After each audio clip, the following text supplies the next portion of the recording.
Yes, abooluganda tubaaniriza nnyo olunaku olwaleero abatulaba ku mukutu gwa Diaspora TV.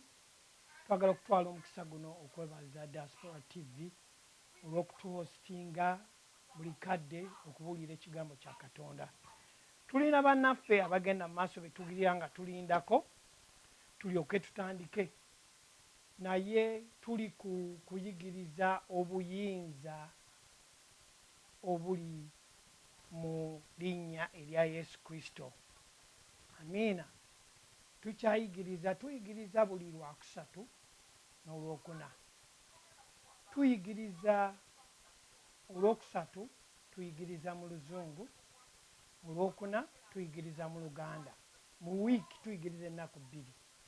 Naye tuba n'emitwe gye tuyigiriza.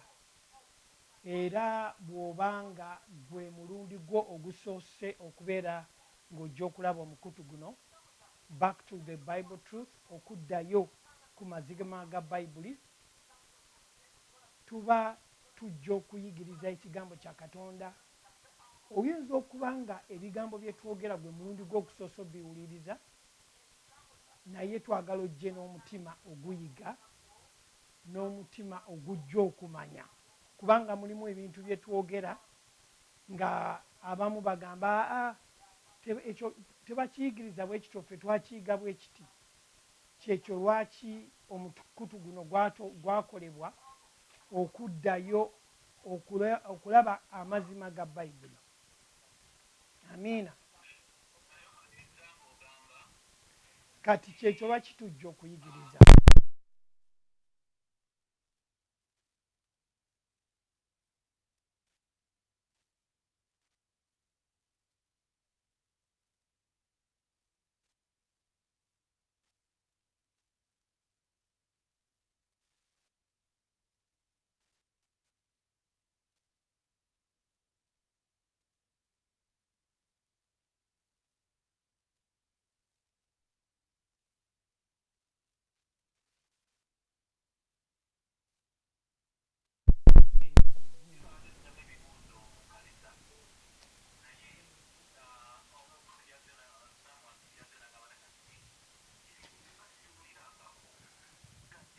Yes, nkomyewo mbadde nkyabagamba nti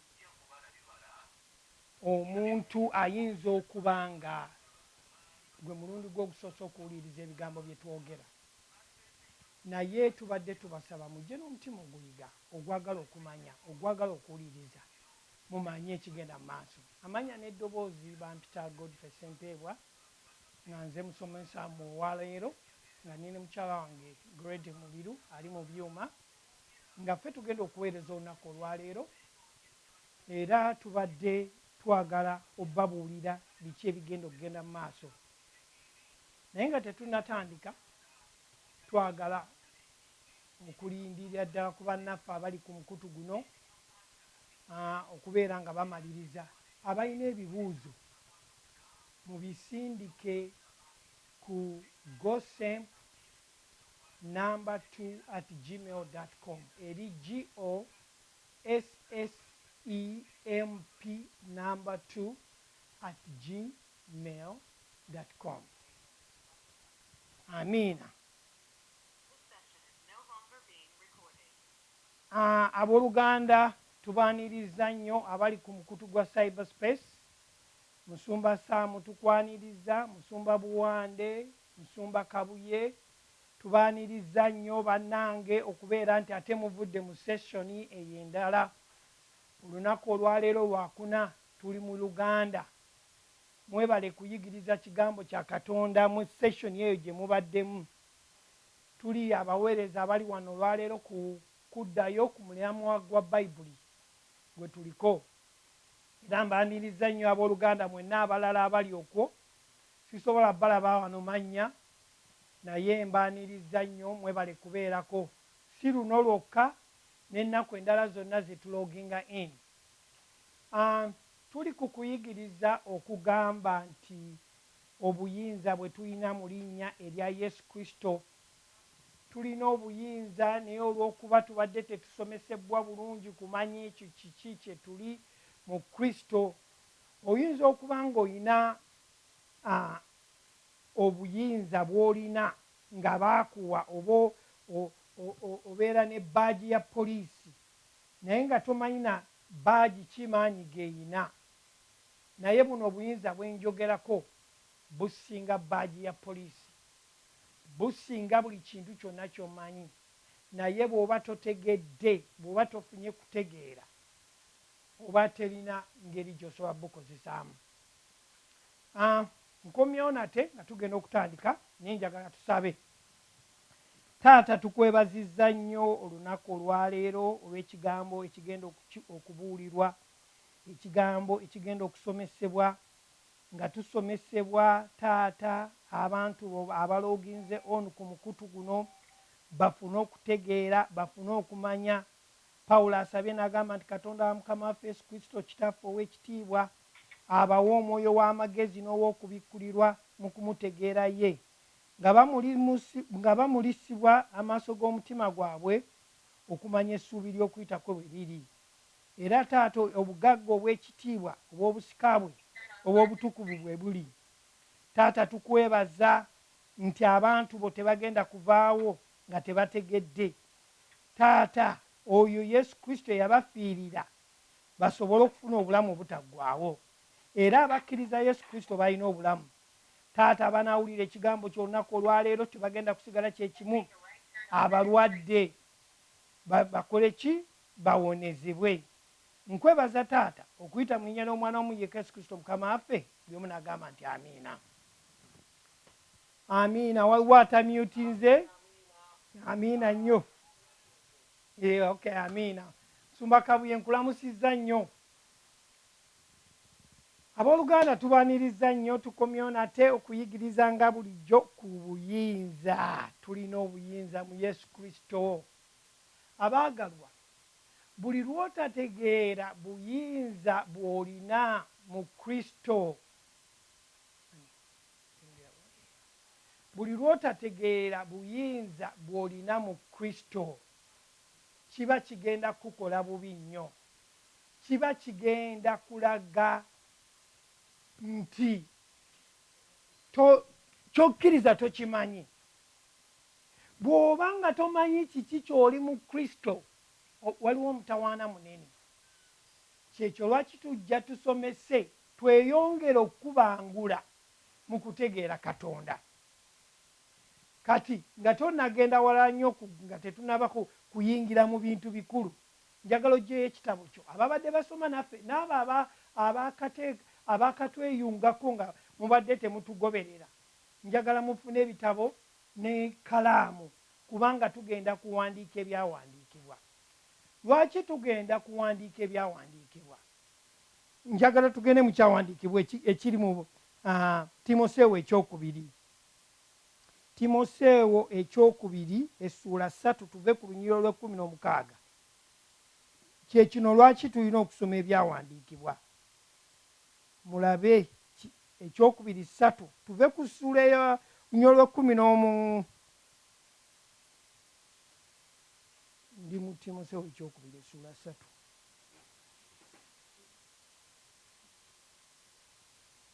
Ekyokubiri Bayibuli yange z'amasekenti ng'eyange egaanye okubikula, mbikulira akaawo kuyo.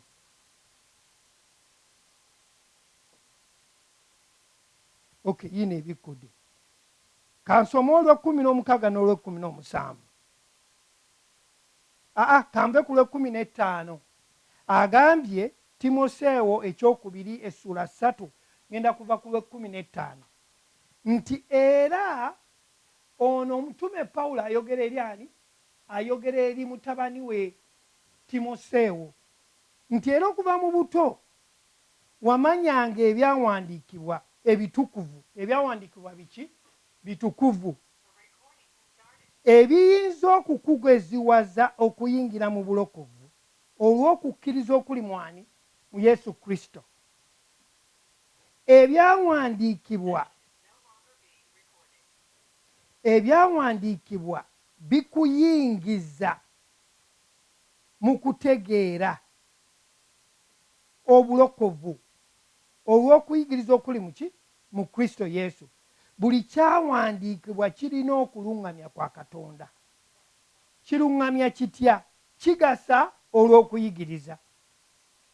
Kiruŋŋamya kitya? Olw'okunenya, olw'okutereezanga. Kiruŋŋamya kitya? Olw'okubuulira okuli mu butukuvu.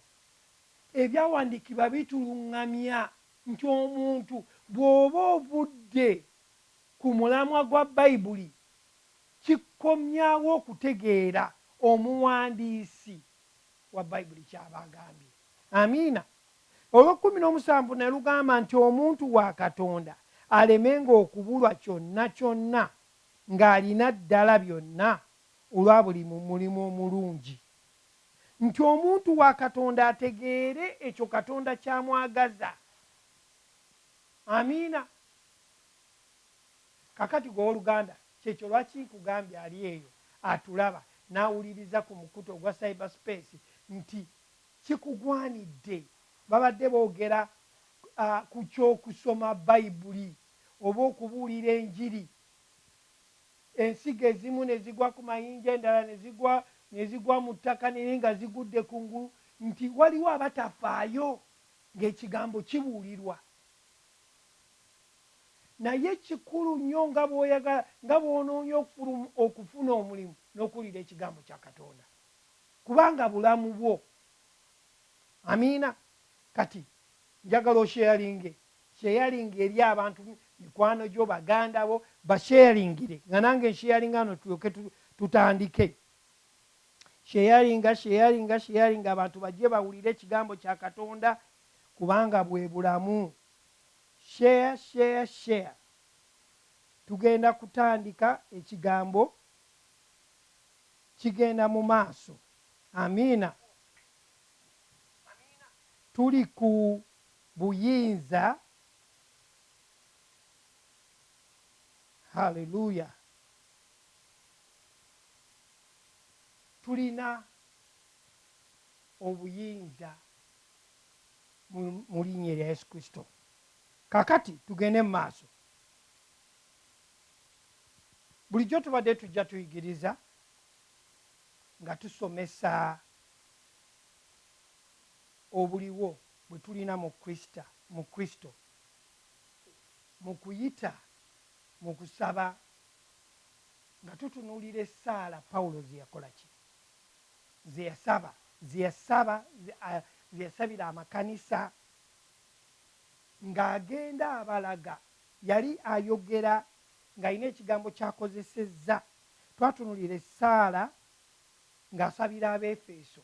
Ne tulaba essaala eyali mu Beefeso essula emu, ne tulaba essaala eyali mu ssula eyokusatu. Essaala ezo zonna zaalina omulamwa bwe yali asaba. Tuzze tuyigiriza okuva emabega nga tutunuulira obuyinza buno. Omwana w'omuntu abutegedde atya?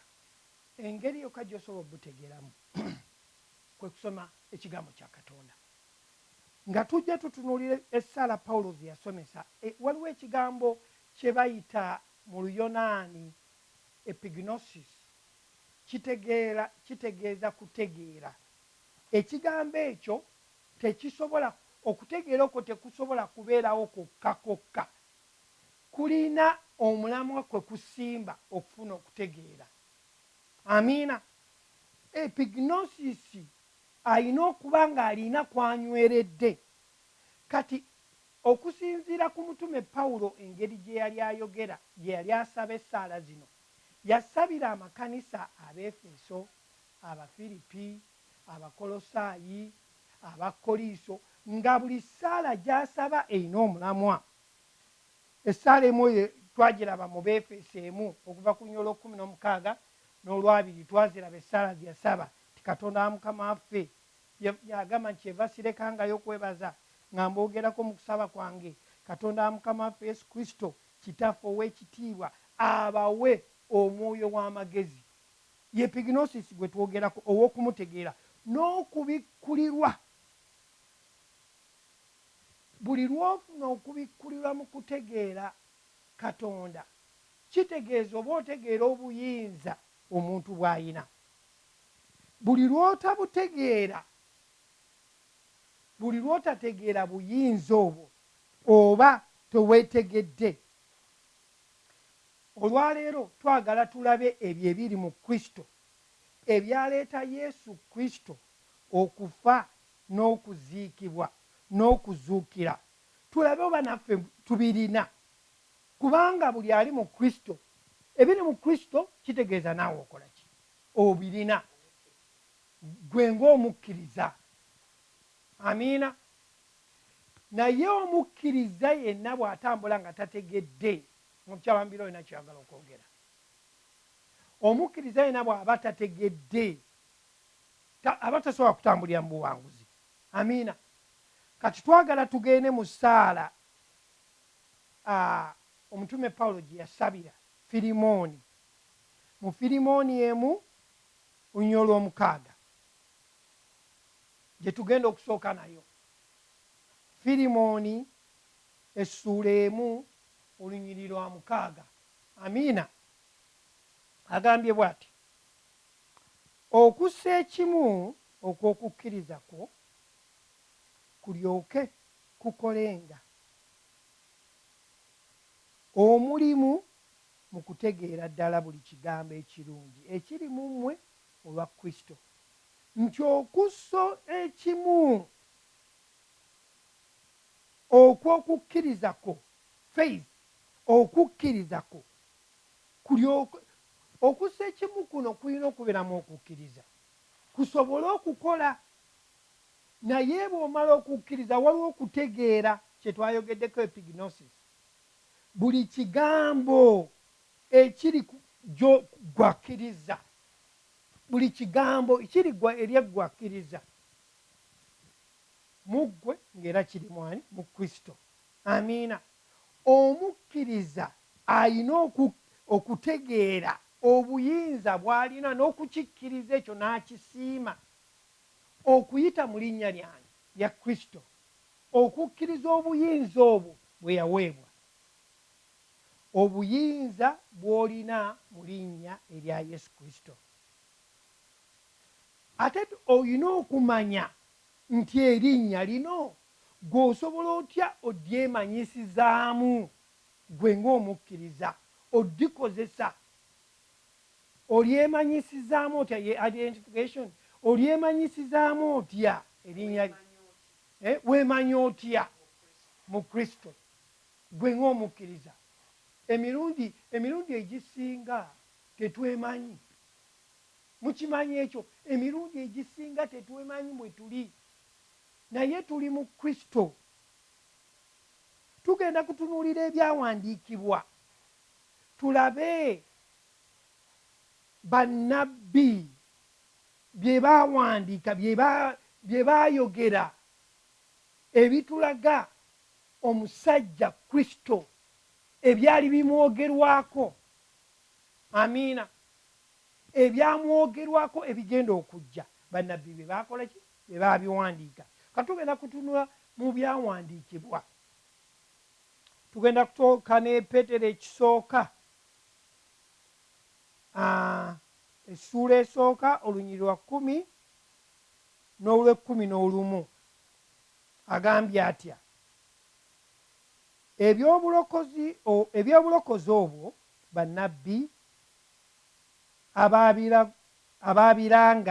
abaalanganga ebyekisa ekyali kigenda okujja gye muli, baanoonyanga nnyo ne beekenneenya, nga banoonya ebiro bwe biri oba bwe bifaanana omwoyo wa Kristo eyali mu bo bye yalaga, nga kusooka okutegeeza ebibonyoobonyo bya Kristo n'ekitiibwa ekibigoberera. Kati ekitegeeza nti ebibonyoobonyo bya Kristo n'ekitiibwa ekigenda okujja, ebyo bye byatuweesa ekisa. Mupulidde bulungi? Ekitegeeza nti ebibonyoobonyo bya Kristo n'ekitiibwa ekyo ekyajja kyekisa kye tulina. Kyekyo lwaki Peetero yakisimbako amannyo okukiyigiriza ng'ayogera ku bannabbi bano kiki kye baayogera n'obubaka bwe yaleeta okuva eri bannabbi okunyweza okuyita mu ndagaano enkadde okumanya ki nti bannabbi abakulu mu luzungu bagamba the major and the minor. Bannabbi abo abakulu abawandiika okulwawo n'abawandiika ebitono nga bajja boogera ku ekyo ki Kristo kyagenda okubeera. Amiina.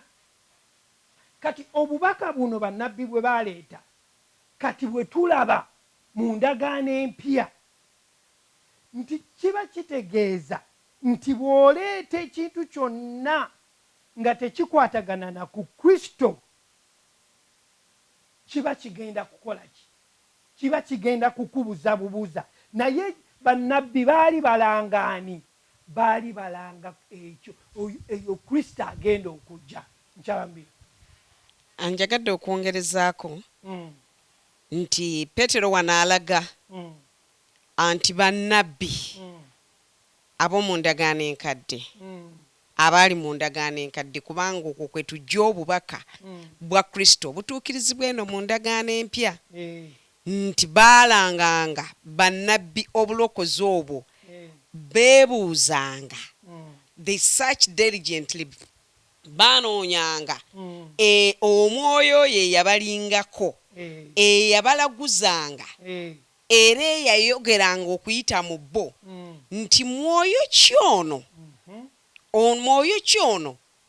era nkola kyeno ey'omwoyo ono wa Kristo bweri kubanga nabo baayagala okumanya naye tebyali biro byabwe byakumanya kubanga ebiro by'okumanya byali tebinnatuukirizibwa naye nga kye baali balanga bye bibonyoobonyo bya Kristo n'ekitiibwa ekigenda okuddako okugoberera ng'amakulu gaakyo nti mu kuyita mu kubonyezebwa kwa Kristo obulokozi bwe bugenda okujja.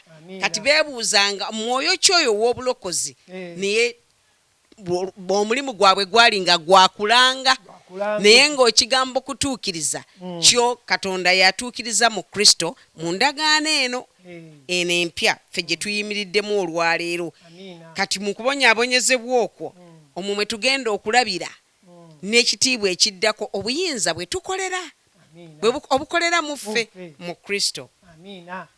Kati obuyinza obwo kati kyetuvudde tujja okuyigiriza ebintu bino osobola obitegeera. Oyinza okuba nga tobisoma nga bw'oti.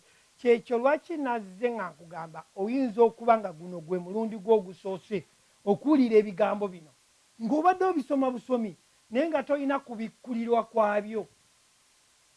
Kati obuyinza ebibonyoobonyo n'obuyinza n'ekitiibwa kya Katonda kyekituweesa ki? Ekisa. Ekyo kyekyava mu kubonyaabonyezebwa n'ekitiibwa ekigoberera tusobole okufuna ekisa ekyo. Kaakati ekisa kino kitegeeza nti Yesu Kristo yabonaabona asobole okutuwa kiki kye tulina. Jjo nabadde njigiriza mu Luzungu ne ŋŋamba nti omuntu wano tulina abaana baffe nga tulina ssente ze tuseevinga naye bakubuuza ng'oseevinga ssente ti beneficiary ani gw'oyagala ssente zino mu bukadde bw'ani aba azitwala ani gw'oyagala olina okulonda omuntu. Kristo okuva ku lubereberye Katonda okuva ku lubereberye yakola ki? Omulamwa gwe kutuwa bulamu era bw'agaba kati yatutegekera tusobole okubeera ki? Kyekisa kino kyatuwa grace. Ffe tuli beneficiary olw'okuyita mu bibonyoobonyo n'ekitiibwa ekigenda okukola ki?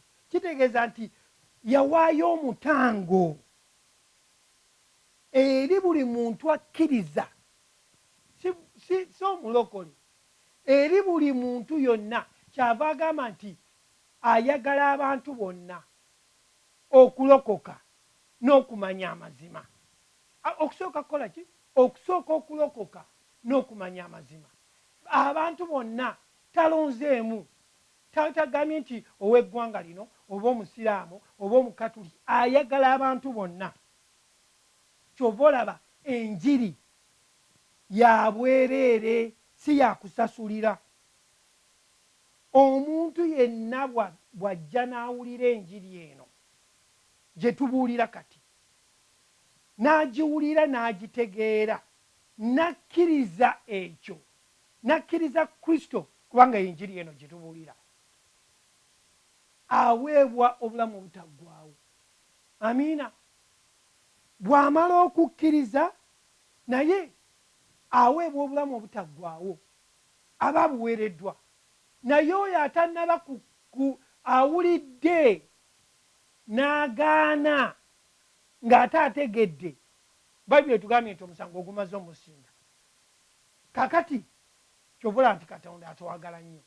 Mu kukwagala ennyo nnyo nnyo akuleka n'okola ki? N'osalawo ky'oyagala okukola. Era nga ku Adamu ne Eve yababuulira nti omuti guno ogw'okumanya obulungi n'obubi, naye lya ku guno. Adamu n'alya ku muti ogw'obubi. Kakati naffe ogw'okumanya obulungi n'obubi. Kati naffe wano omuntu alina okuwulira enjiri. Njagala tweyongere mu maaso tulabe okutegeera bannabbi bye baayogera.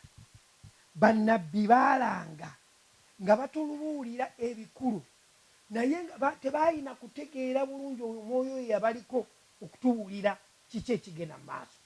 Njagala tugende mu Luka, mu kitabo kya Luka.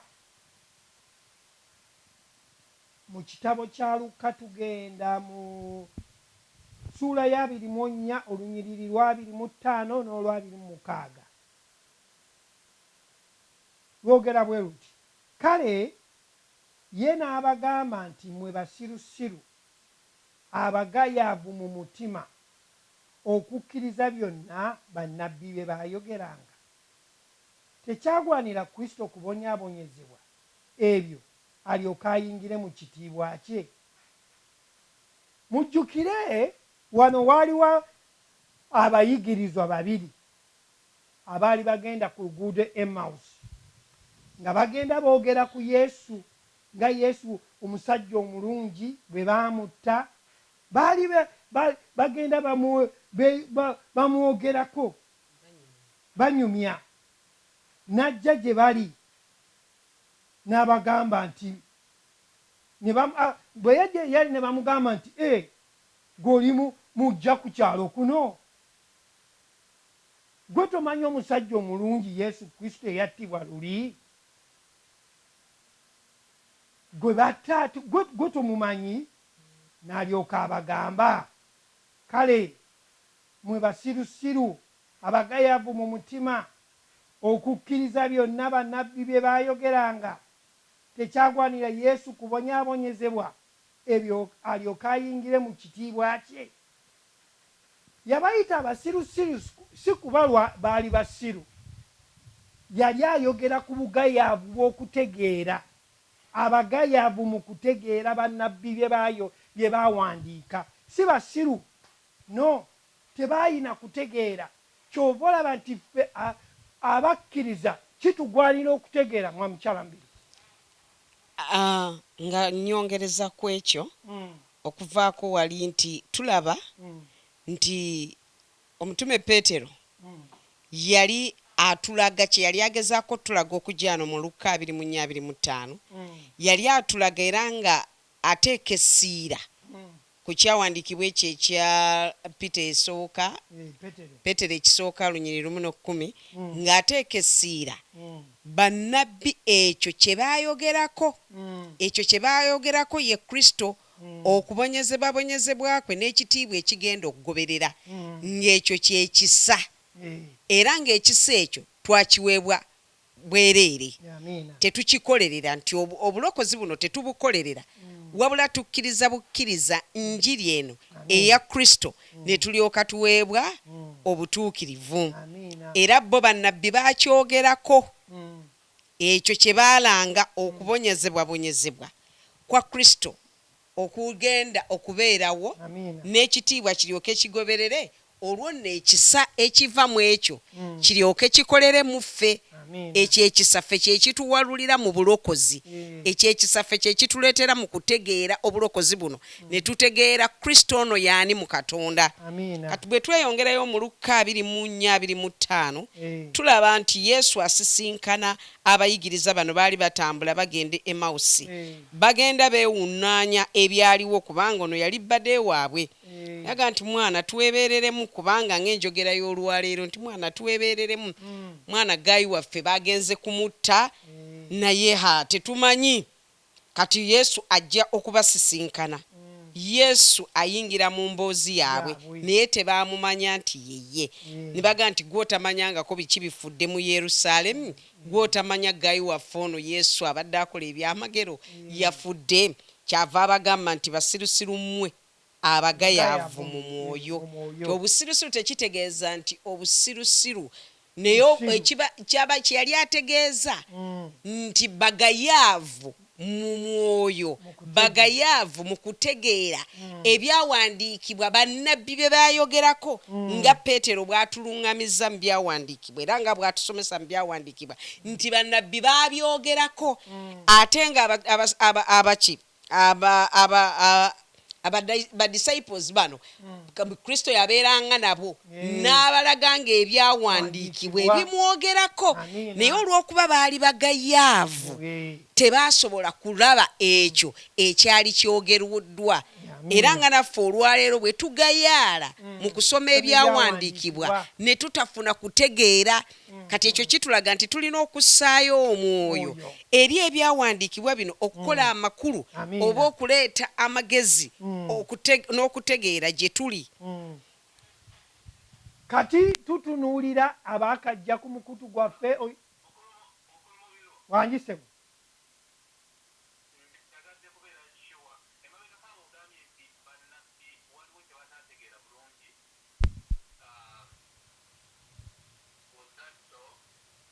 mbu bannabbi waliwo kye bataategeera bulungi.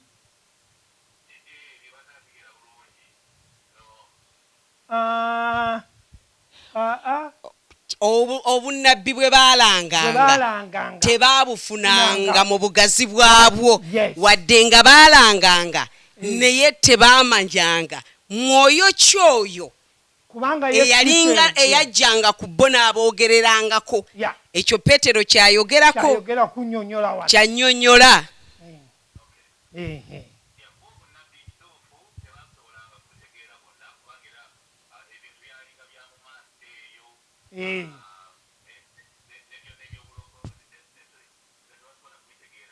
Amiina.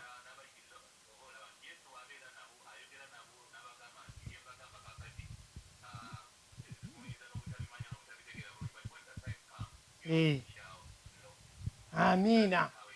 Amiina.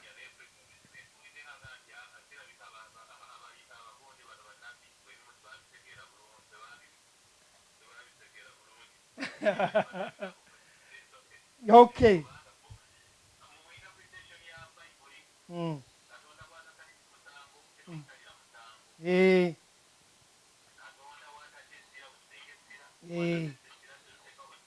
Amiina. Amiina Musumba, thank you very much.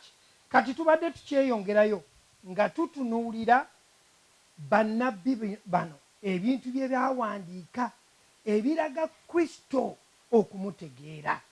Tugenda kweyongerayo tutunuulire ebyawandiikibwa njagala tugende mu kyawandiikibwa tulabe pulaani ya Katonda gy'ayina eri obulokozi eri omwana w'omuntu okubonyaabonyezebwa n'ekitiibwa ekyali kigenda okujja okukomyawo omwana w'omuntu eri Katonda. Abebbulaniya essula 2:10 Bebbulaniya essula 2:10 atugambye atya nga tonnagendayo. Baali bakyali ku lugendo lw'e Emausi. Yesu n'ayitandika olwe lunyiriro lwa 27 Luka 24:25 soma okuva ku 2:6 n'olwa 2:7. olwabiri Luka lindako katono wano. Luka 24.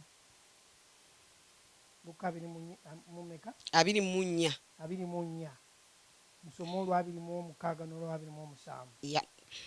Okay, lugamba bwe lutyo 2:6 n'olwa 2:7.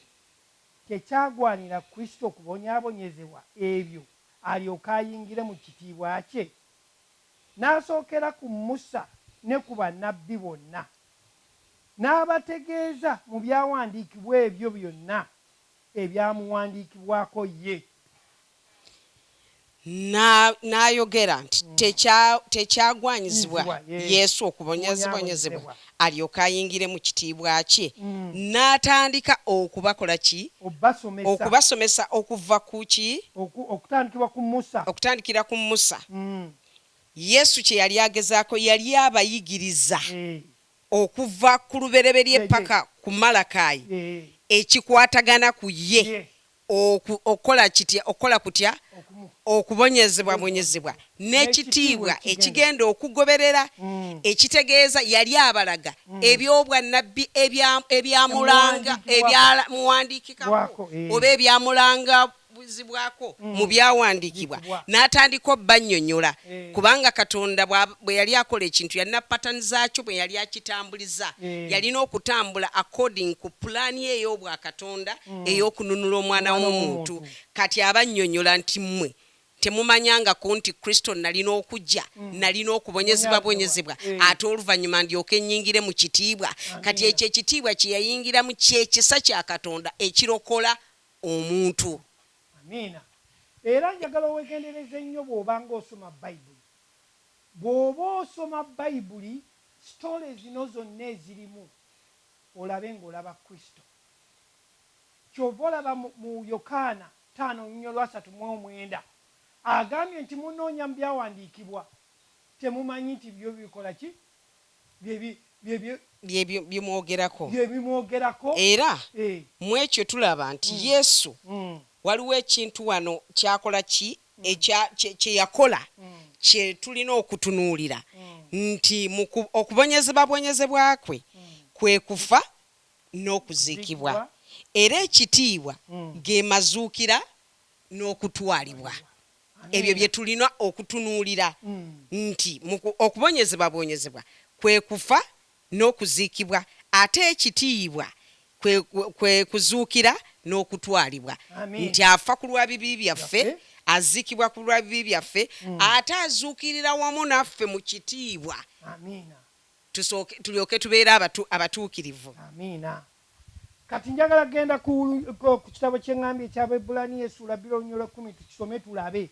Twagala kulaba bulokozi buno, engeri omwana w'omuntu gy'abutuukako. Agambye bw'ati, Abaebbulaniya essula 2:10, kubanga kyamusaanirwa oyo ebintu byonna bwe biri ku bubwe, era yabikozesa byonna ng'aleeta abaana abangi mu kitiibwa okutuukiriza omukulu w'obulokozi bwabwe olw'ebibonyoobonyo. Yesu yalaga nti okuva ku lubereberye paka ku Malaki nti ebikwatagana naye eby'okubonyaabonyezebwa n'ekitiibwa ekimu ekigoberera byonna byali byogera ku ye.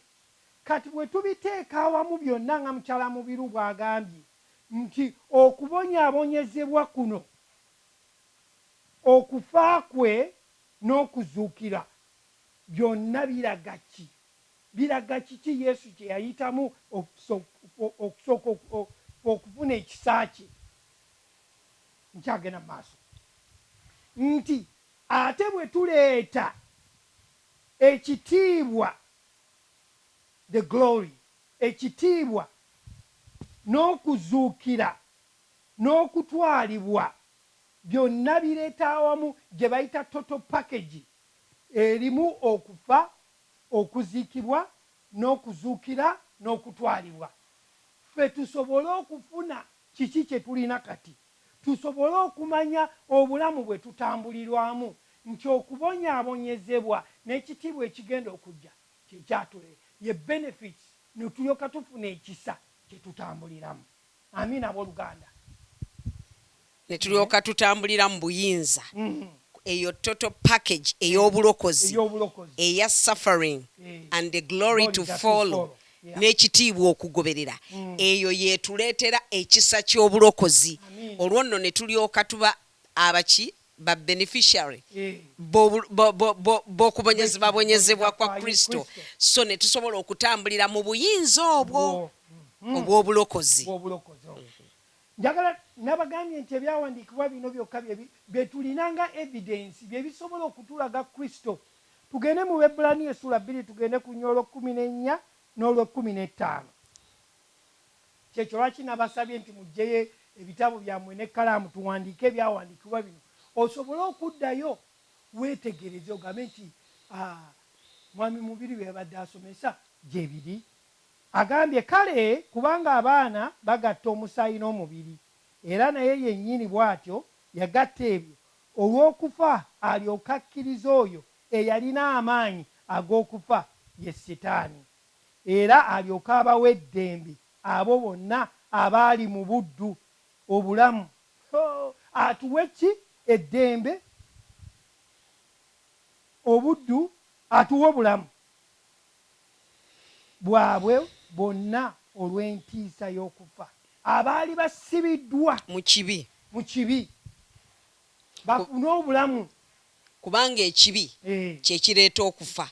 Awataali kibi kufa teyaliiwo.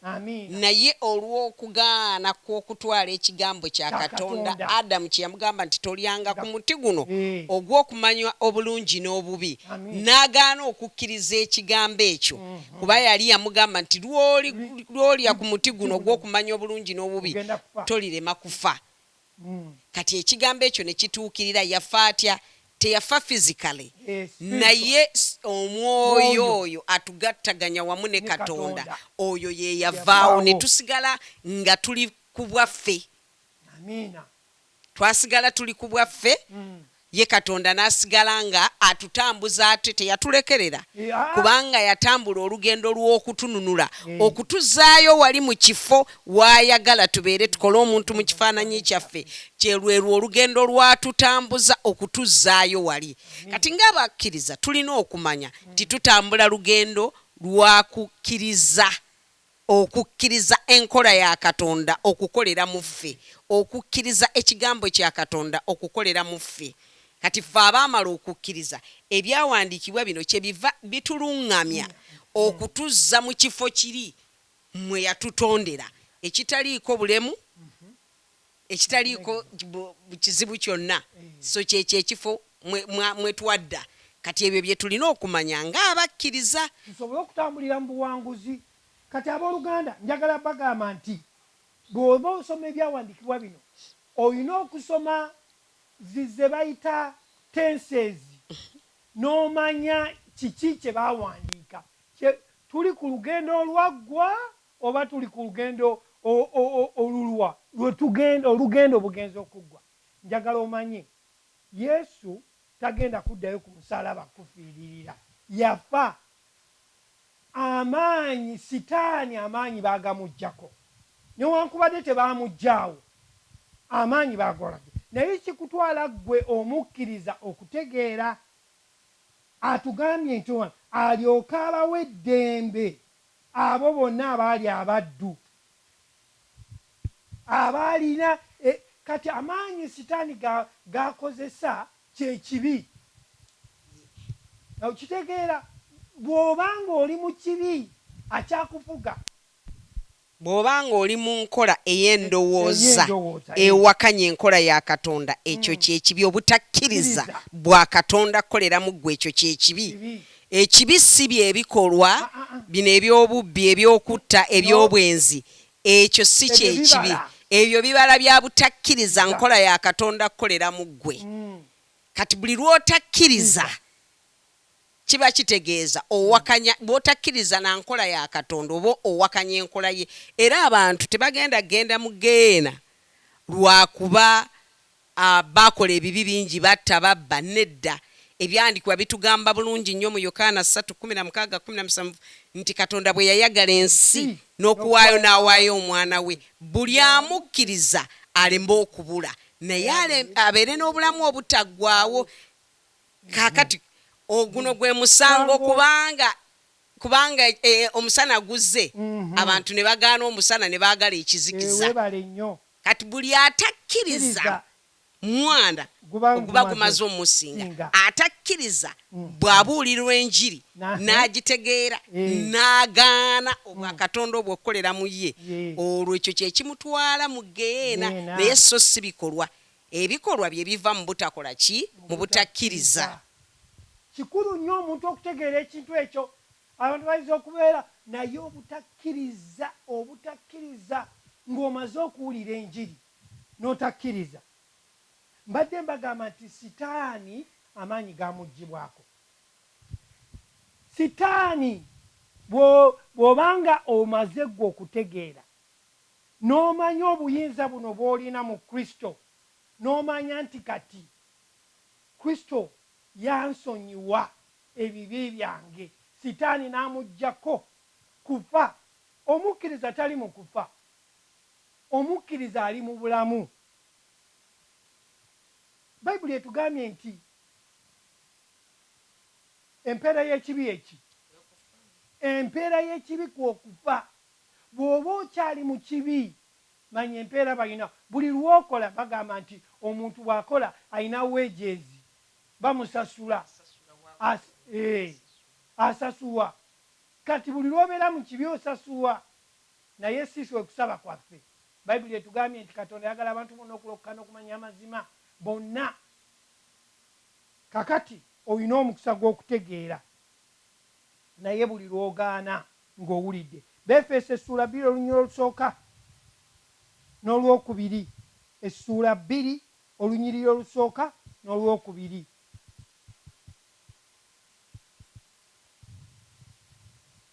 Era nammwe yabazuukiza bwe mwali nga mufiiridde mu byonoono n'ebibi byammwe bwe mutabulirangamu edda, bye mwatambulirangamu edda ng'emirembe gy'ensi eno bwe giri, okugobereranga omukulu w'obuyinza bw'omu bbanga, omwoyo ogukolera mu kaakano mu baana abatawulira. Omwoyo ogukolera mu baana abatawulira. Abaana baani ba sitaani. Abaana ba sitaani abo abatawulira beebo abagaanye, abawulidde ne bagaana. Ekibi kye kiwa sitaani amaanyi okubeera nga avunnamya abantu. Obutakkiriza obwa Katonda mu Kristo bwe buwa sitaani okufugira mu ggwe. Naye buli eyakkiriza oyo ye awaali watuula omwoyo guli oguwakanya Katonda. Kati Kristo bwe yajja atuula awo, so kati ye wa ddembe.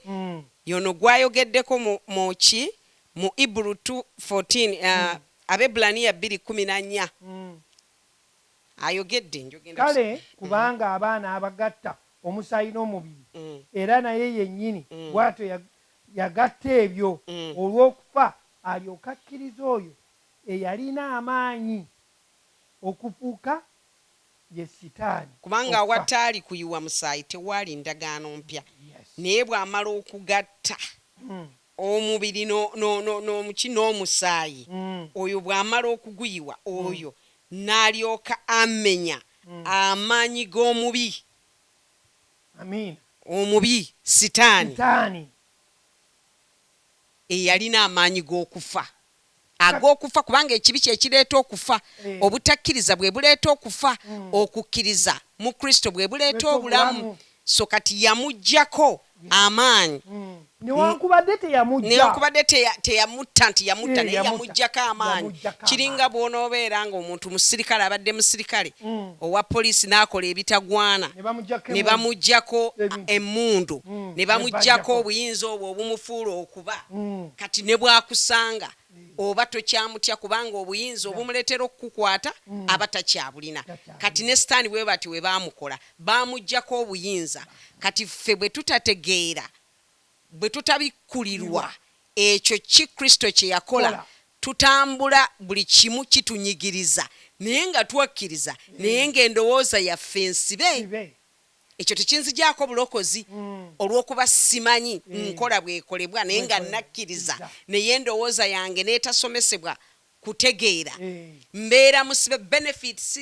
ng'omwana wa Katonda mu nsi muno mba sizeenyumirizaamu mba sizenjoyinga naye nva mu nsi ng'ekyo kye nnina okuba sikibadde bakye tekinzigyako ate bulokozi bwange kubanga nakkiriza omulokozi kati kyekyo lwaki tubadde twogera ku ssaala Pawulo ze yawandiika ng'asabira Abefeso, asabira Abafiripi, asabira Abakolosayi ng'abagamba njagala mufune okubikkulirwa, njagala mufune okutegeera mu Katonda nga mumulisibwa.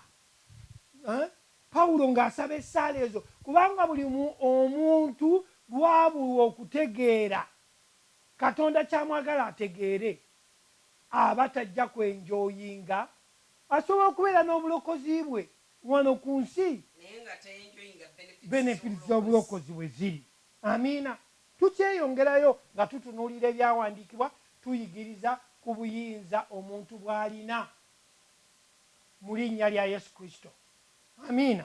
Njagala tutunuulira olunyiriri olulala luli mu Befeso essula 2 olunyiriri olusooka.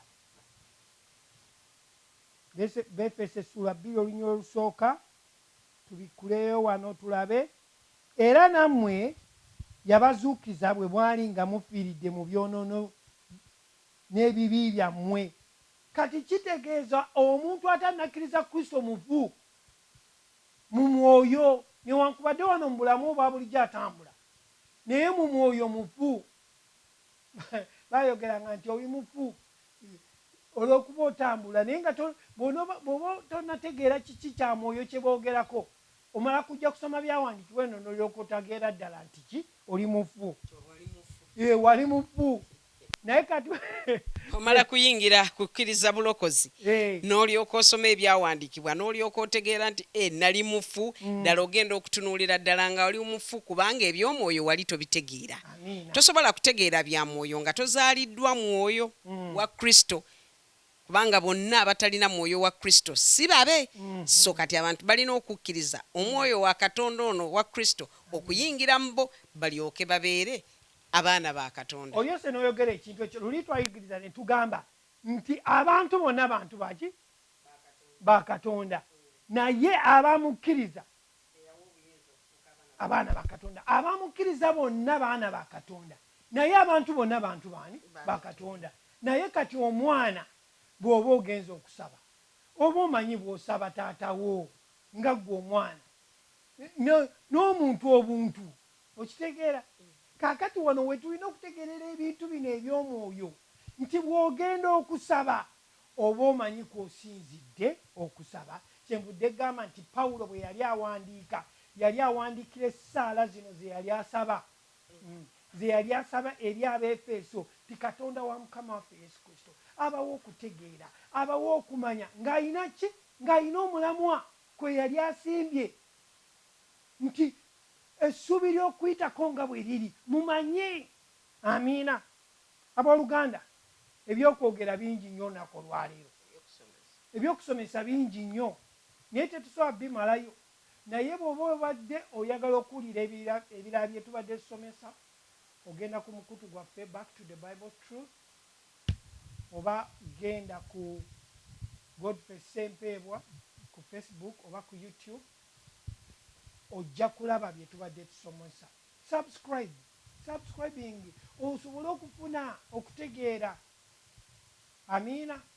Twagala genda kuggalawo essaawa obudde buno buweddeyo naye tubaagala nnyo buli lwakusatu mu Luzungu, Olwokuna, tubulira mu Luganda.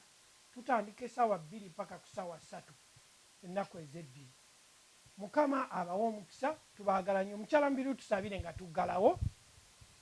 Kitaffe omutukuvu Katonda ayinza byonna, tukwebaza olw'akaseera kano ke tuva okugabana ekigambo kyo. Tumaze okutegeera nti olugendo luno olw'obulokozi lwaggwa. Buli akkiriza aweebwa obulamu obutaggwaawo.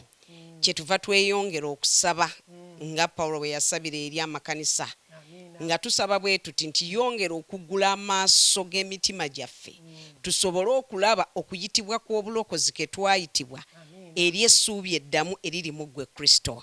Era ng'omwoyo w'amagezi, omwoyo w'okubikkulirwa n'omwoyo w'okutegeera mu kubikkulirwa Kristo ayongerenga okubeera mu ffe, era ng'ayongerenga okutugaziiriza okutegeera kwaffe n'okumanya kwaffe.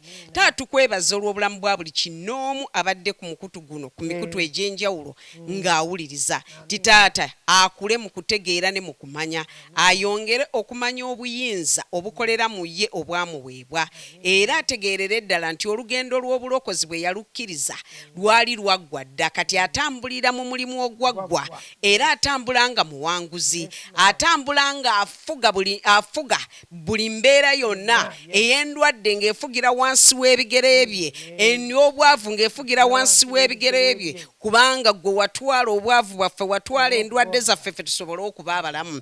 Taata tukwebaza, tutuma ekigambo kye eri abalwadde abali mu malwaliro abali eka, tutuma ekigambo kyo Mukama Katonda nannyini kisa, nga tukkiriza nti okoma ku mitima gy'abasajja n'abakazi, era ekigambo kyo kisumulula, era amaanyi agakuzuukiza mu bafu mu kitaffe gakolera mu bo, nga gazikiriza era nga gajjawo buli ndwadde na buli mbeera yonna ereeta okunyigiriza omuntu, ng'obafuula abalamu. Taata tukwebaza olw'ekisa ekyo, tukwebaza olw'obulamu obwo Taata nannyini kisa. Tuyimusizza eggwanga mwe tuli tulitadde mu mikono gyo, nga tukkiriza nti oli Katonda sinkana abakulembeze, okubanga emitima gy'abakabaka giba mu mikono gyo. Tukkiriza nti oli Katonda abaluŋŋamya, oli Katonda abawalulira mu kisa eky'obulokozi, ekyo ekireeta okutegeera n'okumanya. Olwo nno obwa Katonda bwe bulyoke bulabisibwe mu ndowooza zaabwe, balyoke bafuge Mukama Taata eri abantu bano, ng'abantu bano ba muwendo gye bali, ng'abantu bano ba kitiibwa gye bali. Olwo nno balyoke bakola ebyekisa gye bali, babawe ekyo kye beetaaga okusinziira ku ekyo kye bali ng'abakulembeze eri abantu be bakulembera. Taata ow'ekisa,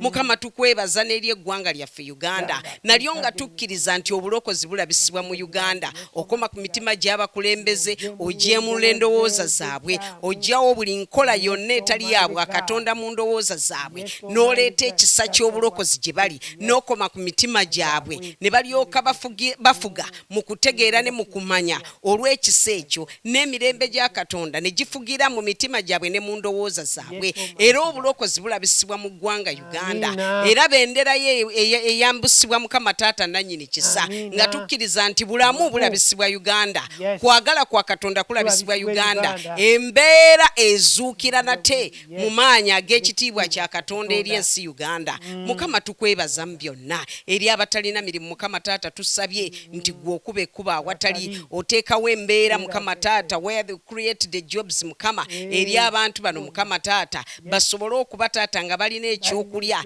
era nga bafuna ekyo ekibasustaining mu bulamu buno. Taata tukwebaza mu byonna. Taata tukugulumiza era tusabye nga tuyita mu linnya lya Mukama waffe Yesu. Abooluganda batulaba tubaaniriza nnyo, temwerabira, Yesu akyafuga, temwerabira. Buli lwakusatu n'olwokuna Mukama abawa omukisa. Mwebale nnyo okuwuliriza. As His Majesty fills the earth, is the Lord who breaks every chain. There is no other God, Jehovah. There is no other God. As His Majesty.